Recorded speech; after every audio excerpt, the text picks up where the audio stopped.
everyone. Welcome to Atleti Fanatics. Today we have with me Saint Cakes as usual, and today we have a very special guest, Barca Boy, with us. He joined us for the preview for the Barcelona game in La Liga. Um, first of all, Barca Boy, I want to ask, what are your thoughts on the Alvarez penalty before we start all of this? When I watched it live, I thought he hit it twice because the way he reacted afterwards too, he was very like nonchalant, like straight face. He wasn't happy or anything. Like, remember, like when Sorloth scored, he fist pumped. He was happy, getting the crowd up. When Alvarez scored, I saw like ooh, and then he walks away like looking like just a bit low key. But I think in the end, it was the right call. I know from the visual side of it, from all the videos, it's hard to see, but they have the technology for it. I think it sucks. I think the rule is a bit stupid. I don't know why the rules in to begin with. I think it stops players from flipping up and then hitting it. But it does suck that Atletico go out that way. But am I surprised? I don't think I am. Yeah, I mean, Um, it's one of those Real Madrid. I don't know what you're gonna call it, like Joju doll. I don't know what they have to be honest in the knockout Nah, games. you guys always bend over for them, man. You guys never beat them. Yeah, I we mean beat that's them true. comfortably last season. the, Yeah, the the only time since I've been a Barca fan where Atleti beat Madrid like when it meant like something was last season in the Copa del Rey. That is it. Every time you beaten them like 4-0 something like that, but by then either you've already won the league or they've already won the league. Like it's never been like it's been a good game. Of course, you beat them fair and square, but it's never been like meaningful.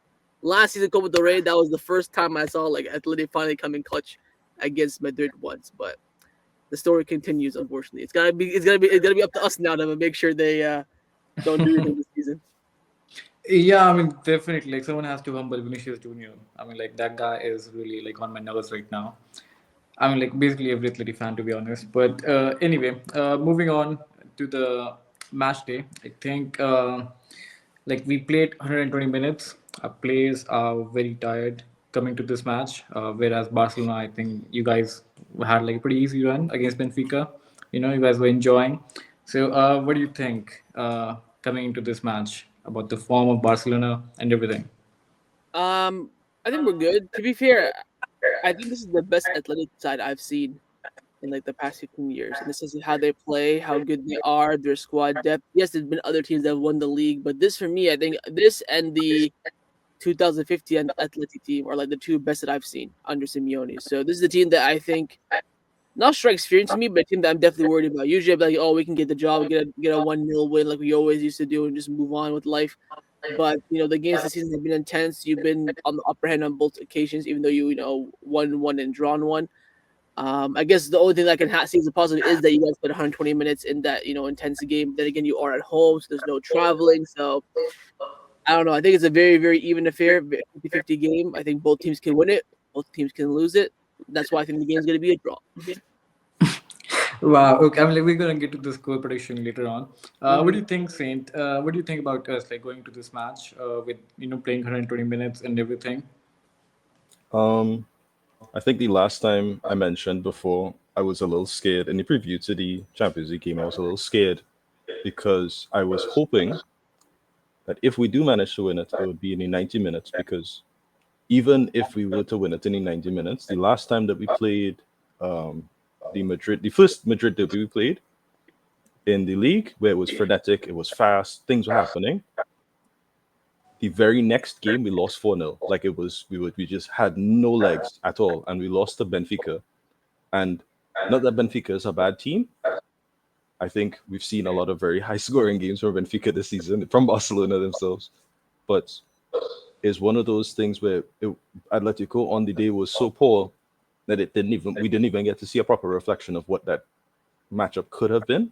And I feel I'm a little more scared, more so not just because even if we did get the 90 minutes, I would have still been scared because of the state of the players and how we played. But with the 120 minutes, even when we made what 6, 7 subs, I'm still like, looking at it like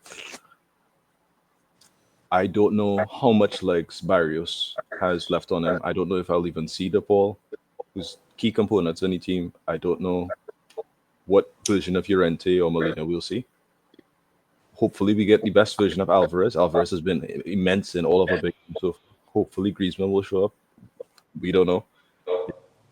And then worse yet, Barcelona coming into this game after a unfortunate postponement because of somebody passed away in the medical team the week prior. So they play Osasuna, who's typically a little bit of a bogey team for Barcelona, a little bit. It's, at least when Zaragoza has been here, where he comes in, plays an insane game against Barcelona, and then kind of cools down a little bit for the games following afterwards. And it felt like after playing 90 minutes with 10 men, it was like, oh, this might be a little upset game. And then an unfortunate thing happened, and that didn't happen. So now they get more time to rest and try and reflect. And so I think it doesn't bode well in our favor. The only thing I could say is after what happened on Wednesday, I think the crowd will be even more incensed and we might get more out of the team because of it. Yes. Yeah, yeah, definitely, definitely. I mean, like, let's just talk about like when the last time when we faced each other, it was a 4-4 draw, which is a Hmm. crack of a game. And I think we started pretty well, we ended pretty well, but like in the middle of the game, it was Yeah, all all Barcelona. Barcelona. It was all Barcelona. Like, Same with the and first game even too, back in December. Same thing. Yeah. yeah, exactly, exactly. I mean, like, I think this season it has been the case, like how we used to be like against Real Madrid, like we used to find those goals out of nowhere. This Mm. season, it's happening with Barcelona, and this season we can't find goals against Real Madrid. So that's like kind of like a vice versa thing that happened. But going to the last game, again, like what should we do to like stop this like dominant Barcelona midfield? Because there are no answers, to be honest. What do you think, Saint Kicks? I'll be honest, I don't really see an answer. I don't think there's been a team in Europe this season that has been like, yeah, we're gonna shut down Barcelona's midfield. You see Pedri, that guy stinks. Like there's no team right now that can really say that. And I think the one thing that has kind of rolled in, I guess, opposition teams' favor is the lack of rotations from Flick. So sometimes you'll get players who will be a little more leggy than they would otherwise want them to be. Casado had been fantastic at the start of the season, going game by game by game by game, but he's like 21, 22. He can't handle that from not having any real professional in the first league. And then all of a sudden, you get a little moments. You see the Celta red card, it's like a lack of judgment. You see it's like small moments happen when you don't have the same level of concentration. I think Petri's been outstanding. There's no real way to stop Petri outside of just an unfortunately timed injury, honestly. And with the way that Atletico plays, where against big teams this season, where we drop back, we allow you to play the game, and then we'll hit you on the counter, and we'll see if we get a result or not. And it works sometimes, and it might not work another time. Like it worked against PSG, it worked against Barcelona the first time, and it didn't really work against Barcelona the second time. Like we got a draw, but that could have been a much worse result if we're being serious. So I mean, even the first match, actually, like the one we won 2-1, like I mhm. was really surprised by the result because I think Barcelona could have like hit us like 3 or 4 goals, and Yeah. at the end of the match, like coming with a 2-1 win, that was a surprise. Like I can imagine what was Hafid feeling after that match, creating everything and still losing 2-1, and Mhm. even in the Copa del Rey game as well, because I think Barcelona did like a lot of chances. But again, I'm gonna ask you this, Hafid, like, what do you think about Sorloth coming clutch against you guys every time we play? I mean, it's annoying because as fans, we know what the answer is to nullify Sorloth, but Flick somehow doesn't want to do it. But yeah, it's not only just with Atletico. Even his time beforehand with Sociedad, with Villarreal, he's always scored against us because Barcelona's always had this issues. Since I've been watching them, where their weakest point is probably facing a target man striker, like a Sorloth, like a Giroud, like a Luke De Jong, someone who's big, can be dominant in the air, and can finish as well. Has always been, a problem for Barcelona. So when teams have that against us, I always get worried. Even like Budimir, for example, for Osasuna, those kind of profiles are always tough against us.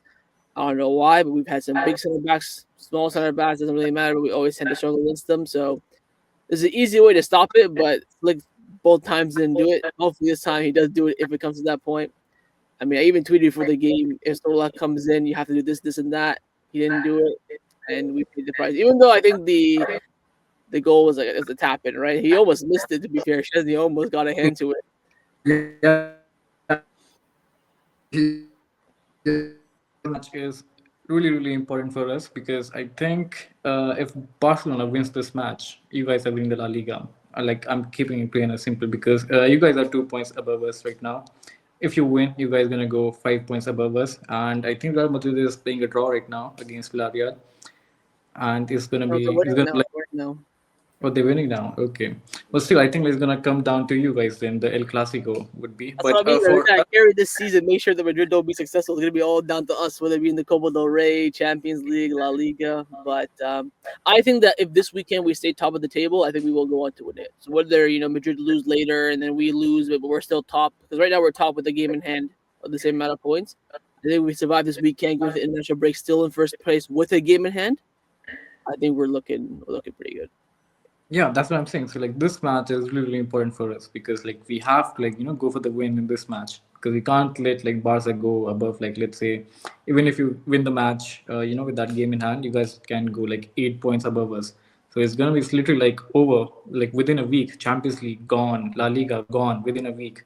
So I think like we will approach this with like we have to win this match It's like a fight.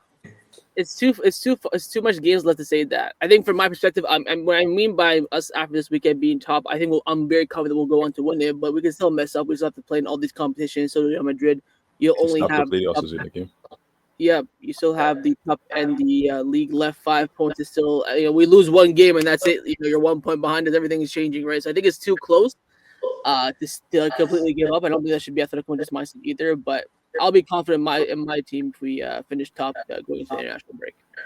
Okay, like would you think like would it hurt to you guys like if you guys lose and like you just like what you're gonna be like what like right now you are 2 points above us, right? So we're gonna climb. You guys are gonna go like a 1 point lead, and if you win a game in hand, then it's gonna be back to like a 2 point lead. So it's gonna be a very tight race. So what do you think about this game? Like, are you happy with the loss? Like, would you take it, or would you be happy with the draw as well? No, as long as we don't lose, I'll be happy. So we get a draw or a win, I'll take it. But I don't know. To be fair, our record at the Metropolitano has been quite decent the past few years. Was a 3-0 win, 1-0 win, and then I think we lost when Suarez scored the 2-0. So it's been like okay.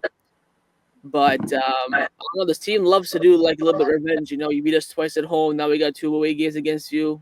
Maybe we can get a draw to win in our favor this time.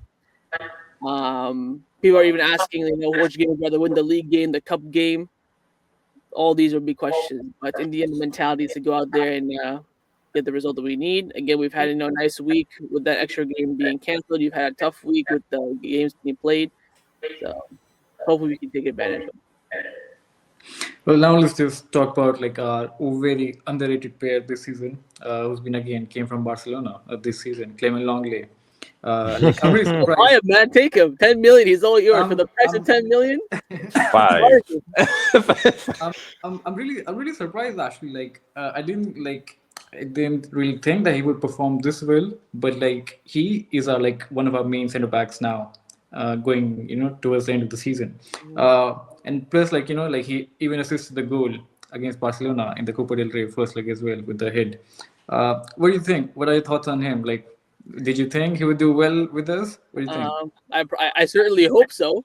I hope he can well with you. So you can absolutely take him. Longled's a very inconsistent center back. He'll have good moments like he did against Barcelona 2 games, and he'll go give away a penalty like he did in the Madrid derby. Right, that's kind of like his forte. When there's no pressure on him, just go out there and play. He does well. But then when the pressure gets there, now you think he's good, when there's expectations more, that's when he'll start to crumble. But hey, man, for 10 million, right? It's so cheap. There's little to no risk. So just should definitely buy him this summer. What do you think, Saint? Should we buy him this summer? I have been very critical of Longley before we signed him, after we signed him, throughout the season. But I've seen what he can do, and I think, especially after the Madrid derby, even though he gave away that penalty, because I felt despair in that moment. I felt genuine despair in that moment. But I think after seeing that, I feel like he understands what it means to be in Atletico. I think even with his flaws, as you said, I think in the big games, especially where there's a lot of pressure, I can look at Longley and I could say that could be a potential problem. Because when we played Madrid in He certainly burned a bow in the league. Comfortable 1-0 lead, comfortable defending. Longley just has like a random moment of like head loss and completely forgets the fact that Jude Bellingham is behind him and decides to let Rodrigo's cross come in for some reason. I don't know. And All then right, 7 boom. million, 7 million, 7 million. We'll do 7 million. That's it. Huh? Yeah. Enough of the bad Yeah. ones. So it's like, so it's like I see. I know I know we were in for Hanko. I wanted us to get Hanko because I think he could offer a lot of what Longley can do offensively in terms of passing and dribbling and things while still having the defending. But if we can get a good deal for Longley and just focus on other parts of the squad, because I think we have some parts that we do need to focus heavily on, and sure, I have no problem with that. I agree. Yeah, I don't know. I don't know why I think they were gonna scam Barcelona again with the transfer market thing with like 5-6 million, something like that. I don't know, and we'll take it. Given our goals, like everything, I think we'll take Longley with five Hey six man, million. low key, if you take it for free, I'll still be happy. So the fact we're getting money is crazy to me. I mean, sure, man. I mean, like I don't know, like whenever we get like a Barca player, like somehow like he plays quite decent. Yeah, I you're don't not know. wrong. But anyway, we're moving on to the next part. Is there any standout player you're looking for halfway, to the team that you have to like stop? Except Sorloth, obviously. Yeah. I was gonna. I think if you ask me like fully fit, the most worrying and most impactful player I think for Atletico for me is DePaul. Mhm. But he is coming in with a bit of a knock. I think he will start. Then they'll get him on the painkillers and he'll play the game. But he's a player who I think is Philip quality. I'm an Argentina fan, so I know how good DePaul is. And now I think over the season he's really showed the level he's at. Although I think he's been pretty good for Atletico since he joined from Udinese, I think it was. I think he's this season really shined. Of course, Julian as well, absolutely fantastic player. The two Argentine, pretty much. Apart from them, I would say like a low key one. I've been really We impressed. we have literally half of Argentina national team, to be honest. I know, yeah. Um, I think a low key one for me would be like Lino. I think Lino has done really well this season. I've liked what I've seen from him. Very technical, good winger. I think everyone else is pretty much who's been here for some time now, who I know who are good and who are not good. But I think the Argentines in the middle are the two that I think are the most impactful players for Atleti. And to you, Saint, I would say like they have Rafinha, potentially the Ballon d'Or winner now. Maybe he can since Salah is out of the way. Then they have Pedri, Lamine Yamal. They literally cooked like both of our left backs last time. I mean, like, what should be our game plan going forward? What do you think, Saint? Um, I'm not sure if I'm not sure what the game plan is going to be considering who got knocks in that Madrid derby. I don't know if we have the full squad or not. If we Depol, do, I Depol might not be available. I'm not really sure that Depol will start. I think Llorente will come in for Depol, and then Molina will have to go to the right back position. if so, then so. But I'd love if Ronaldo started. I know Lamine did a little number on him, but I think for the most part he did control how much damage could be done from that side. So I think whatever Simeone's game plan is, which is usually to stand back, force the lead. We maybe even the Gallagher start where we force like kind of force pressure and make it so that they can't really attack as much, try and nullify the attack. May be a possibility. But I think if it ain't broke, don't fix it is kind of the strategy here. And I think to a degree that's kind of Barcelona's plan too. Is like they have one of the best attacking methods in Europe right now. So they don't need to change it up too much. And if it worked for us, even though clearly to some degree it was a little bit lucky, I'd still say, well, we should go for it again.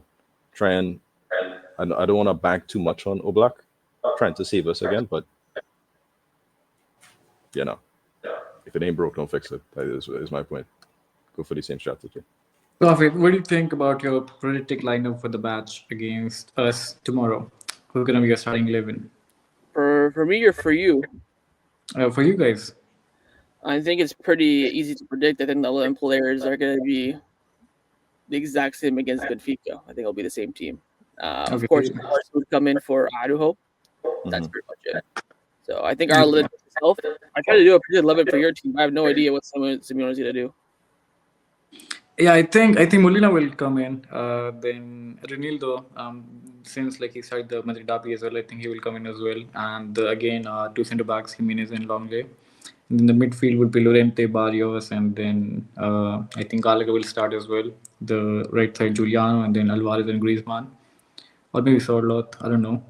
I mean, like, If he starts solo, I'm not threatened when Sorloth starts the game. I'm threatened when he comes off the bench. If he starts the game, I actually would be probably a bit more happy, to be honest. yeah, but I don't think like he will start because we need that third guy in midfield where Griezmann comes into the play. Like he draws back, he comes into midfield. Yeah, yeah. So yeah, that's the thing. Anyway, guys, let's just go to the last section of the thing, which is the score predictions. What do you think, Saint? Are we gonna win this match, or it's gonna another heartbreak for us? Uh, I think I think even if we lose this match, but I don't really feel like we are. Even if we do lose this match, I don't think it's the end of the world, but it doesn't put us in a good position because again they have a game in hand. They're already 2 points ahead of us. Even with that game in hand, it's not a great situation. But if I was to, I'll be conservative. I'll say 2-1 Atletico Barca. That's Yeah, that's what. we're definitely not keeping a clean sheet against Barcelona. That's for No, sure. no, we're not. That's for sure. That's for sure. But I think I don't know. Like for the past few games, even our substitution, like they're not making that much of a difference that they were doing. Since the start of the season, you look against Getafe, then again Real Madrid, and I think then your before. subs in the 4-4 game were exceptional. I think those are the reason why you actually drew the game. I think Simeone subs. Yeah, but like the last few games, like our subs are not really making that much of an impact. Okay. And then like that's why we couldn't really convert those matches. But anyway, yeah, Hafiz, what do you think about the score predictions? Um, I've said draw both times this season. I think one was obviously a draw, the other one was should have been a draw, but it was a last second loss. Um, I feel very confident that we won't lose this game. I think since of course we have the advantage, we had nice little rest. You're coming off the back of the loss, big game, blah blah blah. I think we are the better team on paper, just a little bit. I do highly rate Atletico Madrid this season. I'm gonna say like 1-1 or 2-2. Like I One said, one. I don't think either team will keep a clean sheet, to be honest. Let No. alone so. I'll say I think if someone wins this game, it'll be by like a goal, so like a 2-1 Atleti, 2-1 Barca. I don't think it'll be like a high scoring game, like Yeah, other one was. Okay, so I'd it's hope not going to not, be a to be honest. 4-4. Yeah, you're So it's telling not me. going to be a 4-4. Okay. No, Yeah. no. And who are you backing to scoring for Atletico Madrid? Sorloth or someone else? If it depends how the game goes. If we're winning 1-0, the 30th minute he comes on, then hell yeah. uh, Um, I, I think the only real threat that I see scoring for Atleti is someone off the bench, maybe Julian, and then maybe like a target man, like a Lorente, Jimenez, and like a cross, or like from a set piece, something like that. Any- set piece. Anything you want to add, Saint? I don't think we'll score from a set piece. That's what I feel. I think our set pieces are not too hot this season, and neither is our set piece defense. I think for me, I think it's gonna be a 2-1 as well. With again, I think it's gonna be Mighty Sorloth at it again. I don't know why I have this feeling of him scoring again. But anyway, so that's it for today, guys. Thank you for watching this video, and thank you so much, Hafid, aka Barca Boy, for joining us in the match preview. And we'll see you guys on Sunday now.